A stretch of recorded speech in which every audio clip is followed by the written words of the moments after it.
എരഞ്ഞിക്കൽ കാറംവെള്ളി ശ്രീ സുബ്രഹ്മണ്യ സ്വാമി ക്ഷേത്രത്തിലെ ധ്വജപ്രതിഷ്ഠ ആഘോഷ brochure Mathrubhumi chairman PV. ചന്ദ്രൻ പ്രകാശനം ചെയ്തു. ചടങ്ങിൽ ക്ഷേത്ര പുനരുദ്ധാരണ കമ്മിറ്റി ചെയർമാൻ കെ.എ. ജയചന്ദ്രൻ അധ്യക്ഷനായി.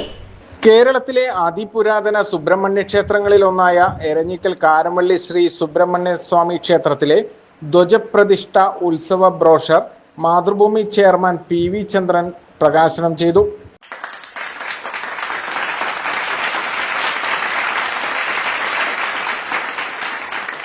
നൂറ്റാണ്ടുകളോളം പഴക്കമുള്ള ഈ സുബ്രഹ്മണ്യ ക്ഷേത്രത്തിൽ വരാൻ സാധിച്ചതിൽ അതിയായ സന്തോഷമുണ്ട്. വളരെ ധന്യമായ ഈ അമ്പലത്തിൽ വളരെ നല്ല നിലയ്ക്ക് നടക്കുന്ന ക്ഷേത്രമായി കാണുന്നു. തീർച്ചയായിട്ടും ഒരു മഹാക്ഷേത്രമാകാനുള്ള എല്ലാ സാധ്യതയുള്ള ഒരു ക്ഷേത്രമാണിത്. സുബ്രഹ്മണ്യസ്വാമികൾ അത് സാധ്യമാക്കി തരട്ടെ എന്ന് പ്രാർത്ഥിക്കുന്നു. ഈ പ്രദേശത്തെ തന്നെ പുരോഗതിയിലേക്ക് നയിക്കുന്ന ഈ ക്ഷേത്രം ഈ ഭാഗത്തുള്ള ആളുകൾക്ക് ദിവസം ഒന്ന് തൊഴുവാനും പ്രാർത്ഥിക്കാനുമൊക്കെ പളനി പോകുന്നതിന് പകരം ഇവിടെ ക്ഷേത്രത്തിൽ വന്ന് ദർശിച്ചാൽ മതി എന്നാണ്. ക്ഷേത്രത്തിൽ നടന്ന ചടങ്ങിൽ പുനരുദ്ധാരണ കമ്മിറ്റി ചെയർമാൻ കെ.എ. ജയചന്ദ്രൻ അധ്യക്ഷത വഹിച്ചു.